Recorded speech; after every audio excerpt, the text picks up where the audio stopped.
Phone tapping case దర్యాప్తిక Sajjanar నేతృత్వంలో 9 మంది senior పోలీసులు అధికారులతో సిట్ బలోపేతం. ఉత్తర్వులు ఇచ్చిన డీజీపీ, నెలలో దర్యాప్తు పూర్తికి ఆదేశం.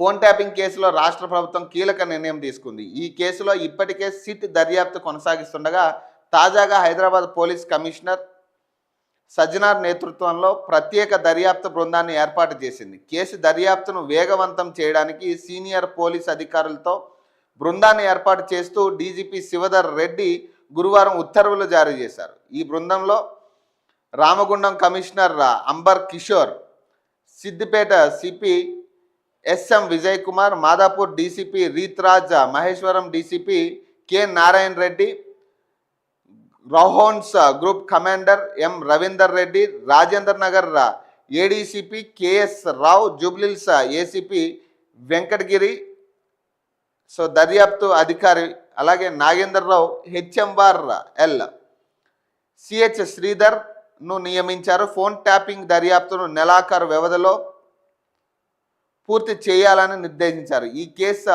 భిన్న కోణాలు బయటకు వస్తున్న నేపథ్యంలో ఒక్కొక్కరికి ఒక్కో కీలక అంశానికి సంబంధించిన బాధ్యతను అప్పగించారు. దీంతో ట్యాపింగ్కు సంబంధించి రాజకీయ ఆరోపణలు ఎదుర్కొంటున్న వారికి ఆదేశాలు ఇచ్చి, ఆదేశాలు తీసుకున్న వారికి, అమలు చేసిన వారికి మధ్య సంబంధాన్ని తేల్చాలని ప్రభుత్వం కృత నిశ్చయంతో ఉన్నట్లు స్పష్టం చేశారు. ముగిసిన కస్టడీ. ప్రభాకర్ రావును 7 రోజుల పాటు విచారించిన సిట్ నేడు సుప్రీంకోర్టుకు నివేదిక. మరో వారం రోజులు కస్టడీ కోరే అవకాశం.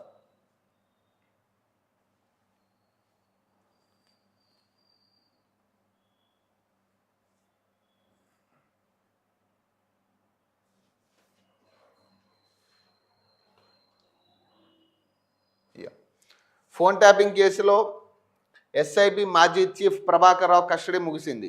7 రోజుల పాటు ప్రభాకర్ రావును విచారించిన సిట్ అధికారులు సరైన సమాచారం రాబట్టలేకపోయినట్లు తెలిసింది. ప్రభాకర్ రావు చాలా విషయాలు దాస్తున్న విషయాన్ని శుక్రవారం సుప్రీంకోర్టు దృష్టికి తీసుకుని వెళ్ళి మరో వారం రోజులు కస్టడీ కోరాలని సిట్ అధికారులు భావిస్తున్నట్లు తెలుస్తుంది.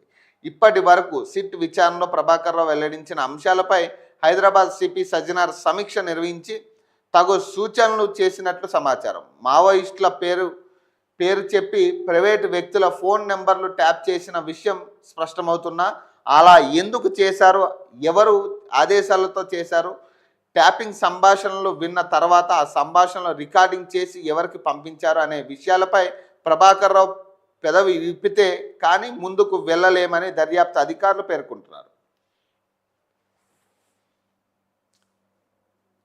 ఇప్పుడు ఎవరు చెప్పిర్రు, ఎవరికి ఇచ్చారంటే అప్పుడున్న అధికారులే, అప్పుడున్న హోంశాఖకే లేదా అప్పుడున్న ప్రధాన నాయకత్వానికే అందించే పరిస్థితే. ఇది ఓపెన్గా ఎవరి కోసం, సొంత పార్టీ నేతలు కూడా ఏమేం మాట్లాడుతున్నారు మన గురించి అనే వినే పరిస్థితి కూడా ఉంది.